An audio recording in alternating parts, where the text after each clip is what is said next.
Sol en Bogotá, 10 días de las elecciones presidenciales. 10 días, hoy es 20 de mayo. Señor registrador general de la Nación, Hernán Penagos, registrador, bienvenido, buenos días. Muy buen día, Néstor, cordial saludo para usted, Ricardo, Padre Lineros, a toda la audiencia, un saludo especial. ¿Estamos listos, registrador? Estamos muy listos, todo a punto para las elecciones, los jurados de votación designados, 860,000, que en este momento se están capacitando y se da esta la oportunidad, si me permite, Néstor, para decirles que por favor asistan a las capacitaciones presenciales que se han convocado, 9.300. Los jurados. Los jurados de votación que se están capacitando presencialmente, todos ellos 860,000 en todo el territorio nacional.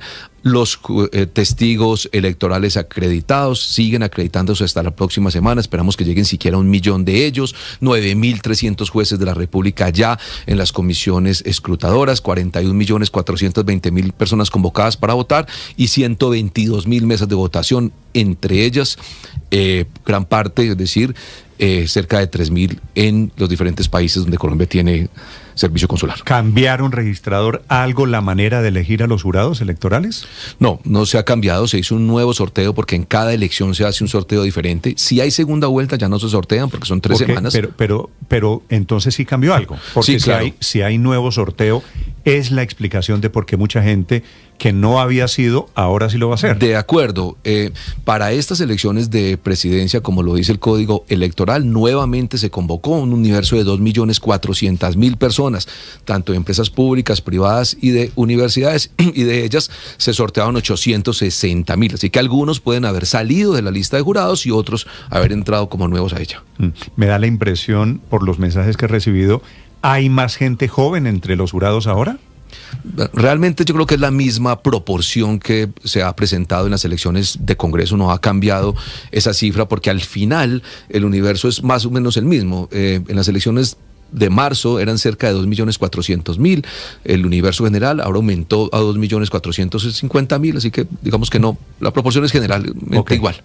Señor registrador, las elecciones son el domingo de la semana entrante, ¿cierto? Lo oía usted diciendo que el resultado electoral va a salir más o menos a las 8:30 de la noche. Sí. Nosotros en Colombia estamos acostumbrados a conocer el resultado electoral mucho tiempo antes de las 8:30. 5:30, 6 de la tarde se suele saber quién es el ganador. ¿Por qué el retraso? ¿Por qué se va a conocer más tarde? Ok, yo me refería era al resultado final, a la totalidad del escrutinio de cerca del 100% de los votos en Colombia. Pero claro, a eso de las 6 de la tarde ya hay datos muy concluyentes, como siempre los ha habido en Colombia, que definen más o menos quiénes son las personas que obtienen los principales resultados. Así que no ha cambiado el sistema, el procesamiento es igual. Lo que sí hemos hecho es pedirle a los jurados de votación que cuenten los votos de manera muy tranquila, que lo hagan en público y que diligencien las actas electorales frente a testigos, observadores, personeros, es decir, de manera que no haya contratiempos. Porque si el acta electoral, Néstor, se diligencia bien por parte de los jurados, el resto del procesamiento no tiene mayores complicaciones, como ocurrió en las elecciones de Congreso, donde el proceso se llevó a cabo muy bien. Eso es lo que hemos dicho, pero sí, a las 6 de la tarde ya tenemos datos concluyentes. Más o menos usted espera a las 6 de la tarde tener qué porcentaje escrutado. Pues no sabría decir, pero yo creo que a esa hora podemos tener cerca del 70% de la votación ya publicada y consolidada. Eso quiere decir, a las 6 de la tarde ya sabemos más o menos quién pasa a segunda vuelta. Yo creo que sí, si es que la hay o no. Yo insisto, aquí es muy importante que los jurados cumplen su labor y la cumplan bien. Esas actas electorales que diligencian ellos y no funcionarios de la registraduría son las que tienen que salir muy limpias, muy claras, para que todo el proceso de escrutinio que hacen los jueces lo lleven a cabo muy bien. Sí. ¿El escrutinio cuándo se va a adelantar, registrador? Una vez empiezan a cerrarse las mesas de votación. Empieza el domingo. Se cuentan los votos, esas actas en cada puesto de votación de Colombia se van trasladando inmediatamente el mismo domingo a los sitios de escrutinio donde hay 9.300 jueces revisando las actas. También con presencia de los partidos políticos y de sus abogados para ir declarando los resultados. Eso es muy importante. Mire, en Colombia son los jurados los que cuentan los votos y hacen las actas, y son los jueces los que declaran los resultados. No es la registraduría. ¿Qué mejor garantía de un voto manual como el que existe en nuestro país? Registrador, ¿hablamos del elefante? Hablemos del elefante. El elefante registrador es el riesgo de fraude, del que viene hablando un señor que es el presidente de la República, que en las últimas horas volvió a decir que la teoría suya sobre el software es mentira. Él está pidiendo que se revele, que se levante el código fuente, y dice el presidente, solo si el software es vulnerable, la entrega de un código fuente sería riesgoso. ¿Cuál es la obsesión? Usted ha hablado en privado con el presidente Petro de la obsesión del presidente para entregar, hacer público de acceso generalizado el código fuente. ¿Eso es posible, registrador? Bueno, lo primero es que no he hablado con él. En segundo lugar, hay que decir, y esto a modo de introducción, Néstor, el proceso colombiano es eminentemente manual. Los software y los códigos fuentes tienen un papel secundario. Si Colombia tuviese voto electrónico, las circunstancias fueran diferentes. Y como es manual y las actas se publican, piensen un poco lo que ocurrió en Venezuela, esas actas son la clave de los resultados en Colombia. No obstante, ese software y ese código fuente no pueden entregarse a cualquier ciudadano porque eso genera graves riesgos para el proceso electoral, posibilidades de suplantación de ese software, posibilidades de buscar mecanismos para alterarlo y vulnerarlo. Lo ha dicho el encargado de la misión de la Unión Europea, lo han dicho técnicos importantes, lo ha planteado la presidenta de FEDESOP. A nadie se le ocurre pedir el código fuente, la estructura, la arquitectura de cómo se consolidan los votos para que se le entregue a toda la ciudadanía con los riesgos que eso genera. Bueno, sí, a nadie, no, perdóname, registrador. Al señor presidente se le ocurrió eso. Bueno, lo que he dicho es, no puede ser que haya tanta gente equivocada, es decir, toda la observación internacional, los técnicos que hay en este país, los presidentes de las organizaciones más importantes en materia de tecnología, diciendo que eso no es correcto, que no se puede llevar a cabo, para que se ocurra solicitar información de esa naturaleza que atenta contra el proceso electoral. Pero vuelvo, insisto, es tan elemental como tener las actas electorales en sus manos, como tomar fotografía, porque los software solo hacen el proceso de consolidación de la información, es decir, toman esas actas y definen, consolidan para que la ciudadanía pueda ver los resultados muy ágiles. En Colombia es el país de Latinoamérica donde con mayor agilidad se presentan los resultados electorales gracias a esos software que consolidan la información, pero el soporte siempre está.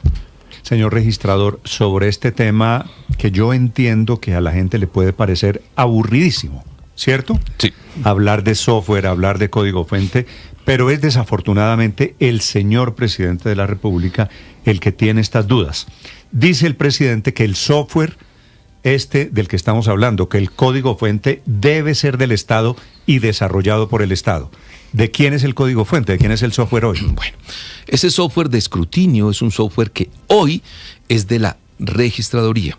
Fue adquirido hace un poco más de 5 años, sí señor, por mi predecesor. Yo no era registrador en su momento. Se le compró a una firma española que se llama Indra y con ese software se llevó a cabo el escrutinio que dio lugar a las elecciones de Congreso de hace 4 años y de Presidencia y también las elecciones de Congreso de hace un par de meses. Ese software hoy está en manos del Consejo Nacional Electoral. ¿Y por qué? Porque en Colombia, conforme a la Constitución y al Código Electoral, es el Consejo Nacional Electoral quien hace la consolidación, quien hace el escrutinio y declara los resultados de presidencia. Si usted observa, la registraduría no cumple ninguna de las tareas que la ciudadanía a veces cree, ni cuenta los votos, ni firma las actas, ni declara los resultados, ni hace el escrutinio. Nosotros hacemos una tarea operativa, por eso he dicho, el papel más importante lo tienen jurados de votación, que son ciudadanos del común, y en esa tarea es en la que tenemos que convocarnos todos. Yo he dicho, los riesgos del proceso electoral, Néstor, no están en la registraduría. Hay miles de ojos frente al procesamiento electoral y los recibimos a todos. Todos pueden ir con tranquilidad a la registraduría. Los riesgos del proceso electoral están en otro lado. Están en la compra de votos, están en la financiación ilegal de las campañas, están en la coacción a ciudadanos para que no puedan votar libremente. Está en el destino de recursos públicos a las campañas. Esos son los riesgos, pero no, aquí nos tienen entretenidos con código fuente, con software, nos tienen entretenidos con una serie de circunstancias que nadie entiende. Yo más bien invito a que todas las instituciones del Estado nos articulemos para enfrentar, eso sí, riesgos que van en contravía del voto libre en Colombia, porque en Colombia no se trata de que la ciudadanía pueda votar, sino que lo haga libremente. Y esos riesgos están afuera, créanme, no están en la registraduría. Aquí tenemos miles de ojos y los recibimos con gusto.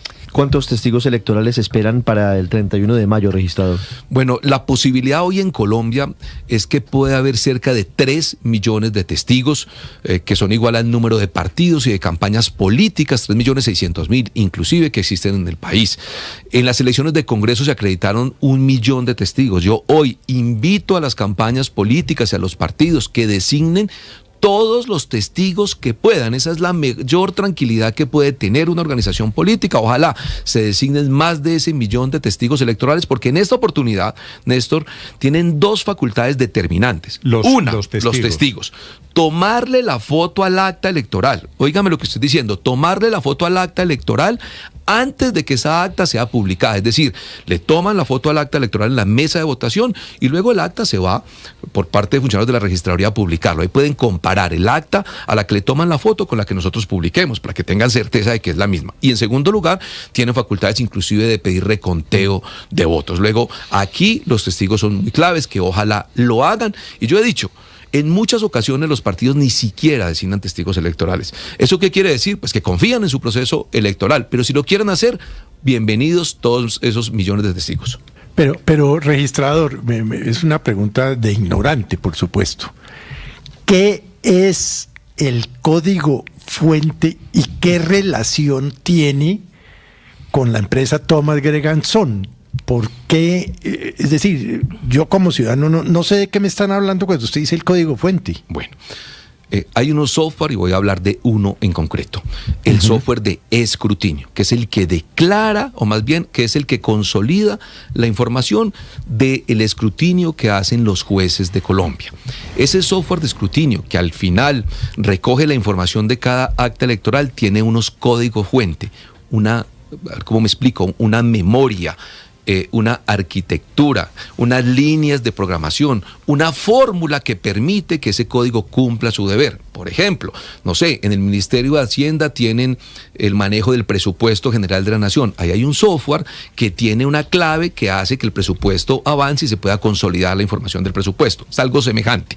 Pues esa arquitectura, esas líneas, esa fórmula que permite que el software consolide son los la planos, información. El código fuente son básicamente los planos de una casa. Exactamente, los planos que hacen y muestran cómo está consolidado. Ese software y ese código fuente está expuesto para todos los auditores de los partidos durante 2 semanas. Hace unos meses en las elecciones de Congreso fueron 4 días. Pero no solamente eso, hay auditoría internacional que ha accedido a ese software desde el mes de enero.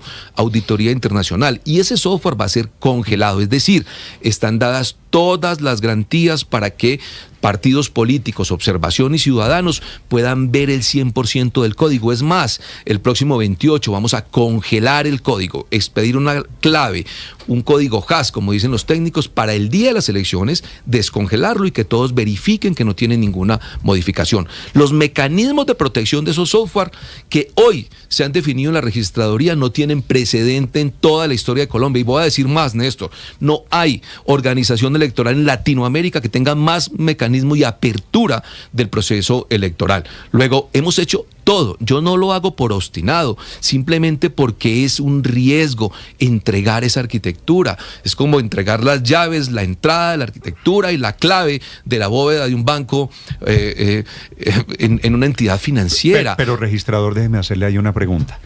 ¿El software no suma los votos, o sí? Muy importante, el software no suma votos, el software no declara resultados, el software no dice quién es el presidente de Colombia. Se lo pregunto porque el presidente, cada vez que habla del software y habla del código fuente, Felipe, es como si le atribuyera al software de la registraduría la capacidad de alterar los resultados.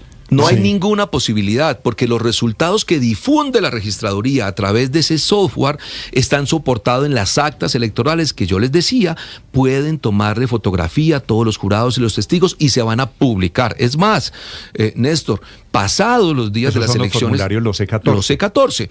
Es más, voy a decirle lo siguiente, pasados unos días después de las elecciones de Congreso, que se gestionaron bien, que las felicitaron por parte de la observación internacional, escúcheme lo siguiente, al gobierno nacional se le envió la totalidad de las actas electorales para que las revisaran con una memoria de manera que pudieran presentarnos cualquier incidencia. Y pregúnteme qué he recibido respecto a esa información que se le ¿Qué ha entregó. recibido respecto? Nada, ningún hecho que tenga que ver con un reclamo, con circunstancias determinantes, ninguna de ella. Luego, nosotros hacemos todo, pero A ver, no podemos registrador, cometer errores. si usted está diciendo cualquier testigo electoral puede sacarle fotografía al formulario E14. Sí. Si yo cogiera todas las fotografías de los formularios E14, yo puedo después contar los votos que hay en los formularios E14. Claro, de hecho, eso es lo que hacen los partidos. Los partidos toman esas fotografías a través de sus testigos o las revisan de las que publican la registraduría, las contabilizan y esos resultados los comparan y se van con esos resultados al escrutinio. Cuando los partidos llegan al escrutinio, que es público, con jueces, donde se colocan videovispa y mostrando cada acta electoral, los partidos ya tienen en su software cada una de las actas para verificar que sean las mismas que publican. El E14 ustedes El lo suben a internet. Claro, el E14, el mismo día de las elecciones, se suben En la página, pues. en la página de la registraduría 360,000 actas de las 122,000 mesas de votación, cualquier persona. Pero los partidos tienen mecanismos para procesar eso de manera muy ágil. Cualquier persona puede mirar el resultado de la mesa más alejada de Vichada, de Nazaret, de Cumaribo o de Chocó. Luego, Colombia tiene un proceso manual y eso es determinante. A veces algunos creen que el proceso en Colombia es electrónico y eso fuera diferente. Si seguimos con la analogía de que el código fuente es como si tuviéramos los planos de la casa, ¿existe alguna posibilidad de que un arquitecto en la mitad del camino cambie los planos y ponga un sótano que no se ve inicialmente? Es decir, ¿es posible que alguien eventualmente pudiera en el camino altere el código fuente para sumarle votos a un candidato y quitarle votos a otro candidato? Ninguna. Y ninguna posibilidad porque el software tiene unas líneas de programación que las vamos a congelar el próximo 28. Y el día de las elecciones se descongela ese software y empieza a correr y a recibir la información en presencia de los auditores de los partidos, de las autoridades y la observación. Inclusive, el mismo día de las elecciones vamos a entregarle ese software al Procurador General de la Nación por una razón, porque es el que vela por los derechos humanos y los derechos políticos son derechos humanos. Miren, en Colombia están dadas todas las garantías y al contrario, yo he dicho, lo que nos corresponde como entidades es entre todos llamar a la unidad nacional, a confiar en el proceso electoral, en un proceso electoral que ha llevado a cabo elecciones ya por décadas y que fue el mismo proceso y los mismos software que eligieron el pasado Congreso y al presidente actual de la República. Yo no entiendo. Además, cuando hace menos de 2 meses o un poco más de 2 meses se llevaron a cabo unas elecciones que no han sido cuestionadas por nadie. Unas elecciones donde votaron cerca de 20 millones de personas, si se quiere, aplaudidas por la observación internacional y en la que millones, es que esto no es la registraduría, millones de personas participan, 860,000 jurados, 1 millón de testigos, 9,300 jueces, 40,000 funcionarios de la registraduría. Es decir, estas son unas elecciones en las que es tanta la voluntad ciudadana que no hay lugar a pensar en que se puedan alterar los resultados. Señor registrador Hernán Penagos, registrador, gracias por acompañarnos esta mañana. Feliz día. A ustedes, muchas Muy gracias. amable, registrador, 8 de la mañana, 56 minutos. Estás escuchando Blue Radio.